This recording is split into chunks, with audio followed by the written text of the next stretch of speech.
अर्धशत्रुंजय के नाम से विख्यात देवनगरी सिरोही में एक और जैन मुनि तैयार हो रहे हैं जो धर्म संस्कृति की रक्षार्थ और आत्म कल्याण के साथ जगत कल्याण की भावना से ब्रह्मचर्य आश्रम से सीधे संन्यास आश्रम में प्रवेश कर रहे हैं। सन्यासी होना जीवन का सबसे बड़ा उत्सव है। संसार से विरक्ति के भाव जागना सबसे लाभकारी और कल्याणकारी घटना है और स्वस्थ और निरोग रहते हुए आत्म कल्याण के मार्ग पर चल पड़ना परमात्मा की सबसे बड़ी कृपा है। आज हम उन दिव्यात्मा के पास हैं जिनका कल तक नाम हर्ष था, लेकिन शिक्षा के बाद दीक्षा के बाद कोई और नाम होगा। संन्यास की परंपरा हमारे देश में अनादिकाल से है। फिर भले ही तीर्थंकरों की बात हो या लाखों करोड़ों साधु साध्वी भगवंतों की, मुनियों की, सन्यासों की बात हो, सन्यास को हमेशा ही एक उत्सव के रूप में लिया है। सिरोही के हर्ष जो हर्षित हैं अपने इस सन्यास के फैसले से, जो कल तक एक सीए थे, एक व्यापारी के पुत्र थे, एक सुख सुविधाओं की जिंदगी जीने वाले आम नागरिक थे, सन्यास की दीक्षा के बाद विशेष हो जाएंगे, एक मुनि बन जाएंगे, एक आचार्य जितेंद्रिय साधक बन जाएंगे और समाज को मार्गदर्शन करेंगे। जन्मभूमि सिरोही में और ननिहाल में पाड़ी में आपके दीक्षा के निमित्त बरगोड़ा निकाला गया, जो इस बात का प्रतीक है कि इस परिवार ने समाज और संसार को एक बहुत बड़ा हीरा दिया है। आप चाहते तो पूरा जीवन सुख सुविधाओं में जी सकते थे, लेकिन आदमी के चाहने से सब कुछ नहीं होता और जीवन में कब क्या घटित होगा यह सिर्फ और सिर्फ ईश्वर ही जानता है। हर्ष जी, आपको कैसा लग रहा है? ये बहुत बड़ा फैसला लिया है आपने। ये बहुत ही अद्भुत अनुभव रहा है जी। मेरे जीवन में। मैंने कभी सोचा नहीं था कि मैं ये जैन धर्म को इतना अच्छे से समझ पाऊंगा और इसकी गहराइयों तक जान पाऊंगा। जी। मुझे परम सुख की अनुभूति और क्या सच्चा हमारे पाने जैसा है इस जीवन में, मुझे यहाँ पे ही जानने का मिला है। हम बहुत बार सुख के पीछे दौड़ते हैं, ठीक हमें बात। सुख की सच्ची व्याख्या ही नहीं पता चली आज तक। जिन शासन ने वो बताया है कि सच्चा सुख क्या है। जी। तो उस ये तमाम, क्योंकि वो कांटों का मार्ग तो है, आपने देखे होंगे, मैंने भी देखे हैं बहुत सारे जैन साधु। बहुत तप है, सारी सुख सुविधाएं नहीं हैं, बहुत बड़ा जिसको कहे कि भौतिक सुख तो है ही नहीं जैन साधु में, तो उसके लिए तैयार हैं आप जब तक मानसिक हमारी रूप से। नजर भौतिक सुखों की तरफ होगी तब तक हमें हमारा कांटों वाला ही लगेगा। बट जो चीज़ शाश्वत है, जैसे कि हमारा आत्मा, जी। उसकी सुख की तरफ अगर हमारी नज़र जाए तो ये चीज़ें एकदम बहुत ही सरल और सहज लगेगी। जी जी जी। तो अब इसका मतलब कई सालों से इस मार्ग का चिंतन कर रहे होंगे। बचपन से मेरे धर्म की फैमिली है, मेरी फैमिली में फैमिली बचपन से से ही ये सारा धर्म है। संस्कार मिले। ठीक बात है, ठीक बात है। बड़ा हुआ तो पापा की ऐसी इच्छा थी कि सिरोही है ना, हमारे यहाँ पे सब पढ़े लिखे लोगों के गांव है। ठीक बात है। तो पापा की बहुत इच्छा थी कि चार्टर्ड अकाउंटेंट पढ़ूँ मैं। चार्टर्ड मतलब उनकी अकाउंटेंट, इच्छा को भी आपने पूरा किया। तो उनकी बहुत इच्छा थी कि चार्टर्ड अकाउंटेंट पढ़ूँ। जी जी जी। एक बार फर्स्ट ईयर मेरा क्लियर हुआ सीपीटी, क्योंकि यस। मैं आईपीसीसी की ट्रेनिंग ले रहा था। तो एक बार महात्मा मिले थे, उन्होंने कहा था कि जीवन में कुछ भी ऐसी चीज़ पकड़ो जो हमेशा के लिए हो, जिसको शाश्वत कहें। हाँ, हमने हमारे सुख के आधार ऐसी चीज़ें बना रखी है जो कभी भी हमारा साथ छोड़कर जा सकती है। बिल्कुल। पैसा, माता पिता, पत्नी, हम जिनमें भी सुख की कामनाएं करते हैं ना, वो कोई परमानेंट सोर्स नहीं है। जी कभी भी जी। वो छोड़कर चले जाए तो हमारे जीवन में सुख का सहारा चला जाता है। ठीक बात है। तो ये अब उस साधना में रहेंगे जो साधना का मार्ग भगवान महावीर स्वामी ने बताया, और उस प्राप्ति के लिए वो सिरोही अर्बुद प्रदेश इसलिए भी खास है, महान है कि यहाँ 7 बार उन्होंने विहार किया था, ऐसा इतिहास भी बताता है। हम नाना दियाना नादिया की बात करते हैं। तो इसके बाद एक महान संत से आपको दीक्षा होगी, और ये सारा सूरत में ही होगा। हाँ, पूज्य भक्ति योगाचार्य यशो विजय सुरेश्वर जी महाराज साहब की निष्ठा में सूरत में महामंगल भगवती प्रवज्जा का उत्सव होने वाला है। उसमें और भी कुछ लोग कुछ हाँ। साधक होंगे जो इस।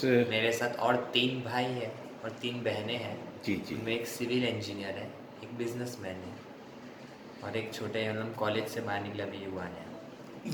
संतों को युवा तो होना ही चाहिए। संत वृद्धावस्था में अगर कोई आत्म कल्याण की बात करे, मैं एक भर्तृहरि की बात करता हूँ कई बार, कि जब तक शरीर स्वस्थ है, बुढ़ापा दूर है, आयु शेष है, इंद्रियों में बल है, तो आपने तो बहुत सही समय पे सही कदम उठाया और यूँ समझिए कि ब्रह्मचर्य से सीधा जंप आपने संन्यास में लगा दिया।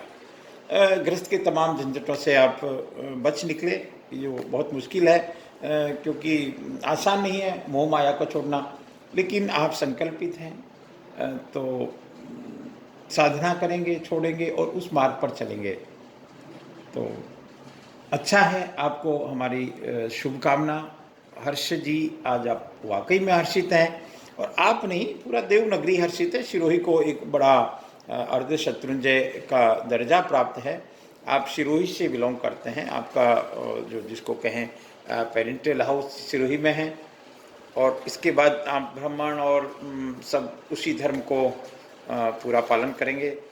तो क्या और क्या संदेश क्या देंगे आप, क्योंकि सभी तो युवा साधु नहीं बनेंगे, लेकिन इस मार्ग पे चलने का तो आप जरूर कहेंगे। सभी को यही कहना चाहता हूँ, दीक्षा शायद तक हर एक जन ना ले सके, जी बट सच्चा सुख की समझ तो हर एक को होनी चाहिए। एक रोगी होता है ना, उससे भी निरोगी शरीर का सुख क्या होता है उसकी जानकारी होती है। जी जी भले जी। वो खुद रोग से पीड़ित है, बट वो जानता है कि मुझे किस दिन कैसा बनना है। उसी तरह जो दीक्षा ना ले सके उसकी भी सच्ची नज़र तो होनी चाहिए कि संसार का सच्चा सुख क्या है, किसके पीछे हमें दौड़ना चाहिए। यही हमारा अल्टीमेट लक्ष्य होना चाहिए जीवन का। चलिए, बहुत बहुत बहुत बहुत शुभकामना। अ, दीक्षा के बाद आपको समाज वंदन करेगा, और निश्चित रूप से वंदन करेगा, क्योंकि संत की एक महिमा है हमारे भारतीय समाज में, जैन धर्म में भी और दूसरे सनातन धर्म में भी। आप हर्ष के माता जी हैं। मैं आपको पहले तो वंदन करता हूँ, प्रणाम करता हूँ, जो आपने एक ऐसे पुत्र को जन्म दिया। हमारी मारवाड़ी एक कहावत भी है कि जननी जने तो भक्त जन के दाता के शुभ। आपने एक भक्त को, एक संत को, एक सन्यासी को, एक मुनि को, एक आचार्य को, इनके पीछे बहुत सारी उपाधियाँ लगेंगी। आपको सच में आप धन्य हैं।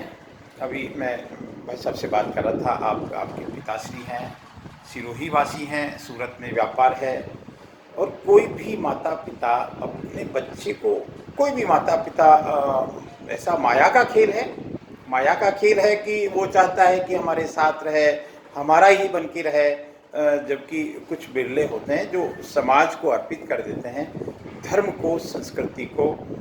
तो आप वो क्या कहेंगे बहन जी? आपने तो बहुत बड़ा पुण्य कमाया है एक तरह से। जैन धर्म की बात करें, सनातन धर्म की बात करें, जैसे भी ये जैन शासन है, 25,000 वर्ष चलने वाला है। उसके अंदर मैंने खाली घी का एक बूंद डाला है। मेरे बच्चे को अर्पण करने से शासन नहीं चलने वाला, तो मैंने तो उस दिए के अंदर खाली एक बूंद दिया है। जो मैं चाहूँ कि जैन शासन की लॉ मेरे भी कुछ, मेरा भी सब उसके अंदर भाग हो। तो भगवान ने मुझे ये दिया है मौका कि मैंने जिन शासन के दिए में एक बूंद घी डालने का मुझे मौका क्या दिया। बहुत उच्च विचार हैं आपके, बहुत उच्च विचार हैं। और जिसको कहें कि अहंकार का लेश नहीं, मोह माया आपसे मुझे लगता है बहुत परे है। अन्यथा तो हमने देखा है, हम भी उसी गृहस्थ आश्रम से गुजर रहे हैं। बड़े बड़े साधु जब घर को छोड़ते हैं तो निश्चित रूप से मोह परेशान करता है, लेकिन आपको नमन करता हूं मैं। और भाई साहब, आप भी क्या कहेंगे इस भाव के? भगवान महावीर की श्रृंखला में एक मोती पिरोया है हमने तो। क्या बात है, अद्भुत अद्भुत।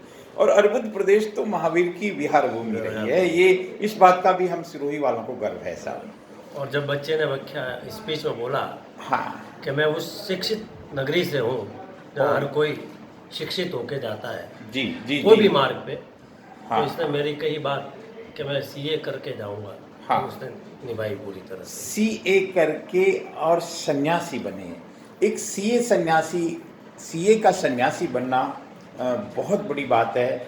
मैं आपको पुनः पुनः हृदय की गहराइयों से नमन करता हूँ। और सिरोही टेम्पल्स देवनगरी के देव दर्शन के माध्यम से मैं इतना ही कहूँगा कि धर्म की रक्षा हम करेंगे तो धर्म हमारी रक्षा करेगा, जिसको कहते हैं धर्मो रक्षति रक्षिते, जेति जैनम शासनम, जैनम जेति शासनम। और इसी के साथ में मेरी बात को विराम देता हूँ। नमस्कार।